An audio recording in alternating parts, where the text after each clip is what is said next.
আসসালামু আলাইকুম প্রিয় দর্শক, আজকে 19শে মার্চ 2026 রোজ বৃহস্পতিবার আমরা চলে আসছি নাজিপুর বাজার, গুরুদাসপুর, নাটোর। দর্শক, আমরা কিন্তু গত হাটে নাজিপুর বাজারে পর্যাপ্ত পরিমাণ রসুন দেখিয়েছিলাম।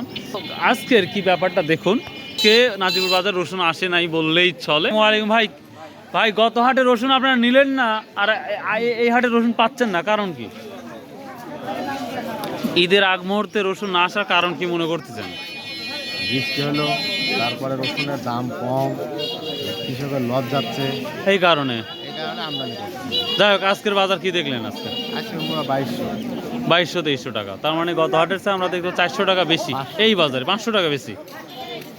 তারপর নাই বললেই চলে, রসুনই নাই। নাই। আচ্ছা আচ্ছা, থ্যাংক ইউ। বাজার বাড়বে আরো, বাড়বে না ইনশাল্লাহ। তাহলে আমরা সামনে সোমবার থেকে রসুন ভালো দেখতে পাবো নাজির বাজারে। তারও পরে মানে 15 দিন, তাই না? আচ্ছা আচ্ছা, ঠিক আছে, রোদ হওয়া লাগবে না।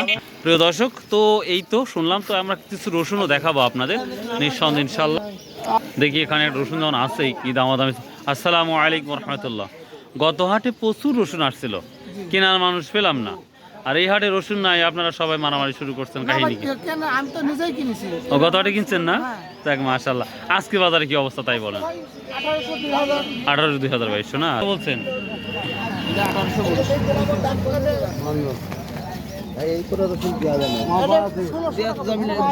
বলছেন না একবারে তো না, এখনকার রসুন তো সবই কাঁচা, পাকা রসুন হবে। আমরা কি 2 সপ্তাহের মধ্যে কি নাজিপুর বাজারে ভালো রসুন দেখতে পাবো, মানে বেশি? ইনশাল্লাহ না ভাই?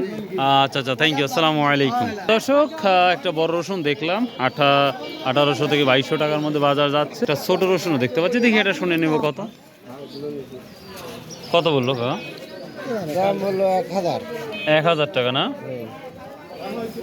এটা সব ধরনের রসুনই আছে, ছোট বড়, বড় তো নাই, মাঝারি ছোট, একবারে কোয়ালিটিপূর্ণ। তো যাই হোক, কোয়ালিটির উপর নির্ভর করে। প্রিয় দর্শক, আমাদের ভিডিওর মাধ্যমে আপনারা বিভিন্ন জিনিস দেখেন, আসলে কোয়ালিটির উপর নির্ভর করে। এটাই যদি পরিষ্কার পরিচ্ছন্ন হতো তাহলে এটা 1500 টাকা হয়তো বা। তো এই ছিল আজকের আপডেট। আসসালামু আলাইকুম রহমতুল্লাহ। ঈদ মোবারক, ঈদ মোবারক, ঈদ মোবারক। আর এই যে আমার বড় ভাইরা যারা দাঁড়া আছে, তাদের কোনো কাজ নাই, দোয়া করি তাদেরও ঈদ ভালো কাটুক। আসসালামু আলাইকুম রহমতুল্লাহ।